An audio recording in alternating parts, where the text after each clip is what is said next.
ఎన్నికల్లో Janasena party hot topic గా మారింది. ఒకవైపు అధికార పక్షం, మరోవైపు ప్రతిపక్షాలు పోటాపోటీగా సిద్ధమవుతున్న వేళ జనసేన ఎంట్రీ ఇవ్వడం ఆసక్తి రేపుతోంది. ఇప్పుడు ప్రచారానికి పవన్ వస్తున్నారనే ముచ్చట మరింత హీట్ పుట్టిస్తోంది.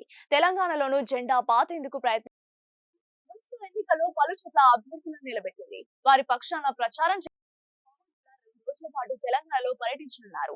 అంతేకాదు తన మిత్రపక్షం బీజేపీ అభ్యర్థులకు మద్దతుగాను పవన్ ప్రచారం చేయనున్నారు. ఇప్పటికే బీజేపీ రాష్ట్ర అధ్యక్షుడు రామచంద్రరావు, కేంద్ర మంత్రి కిషన్ రెడ్డి పవన్ ను కలిసి ఆహ్వానం పలికారు. తెలంగాణలోకి మరోసారి ఎంట్రీ ఇస్తున్న పవన్ రాష్ట్ర శాఖ నాయకులతో ప్రత్యక్షంగా సమావేశమయ్యారు. మున్సిపల్ ఎన్నికల ప్రచారంలో అనుసరించాల్సిన వ్యూహంపై దిశానిర్దేశం చేశారు.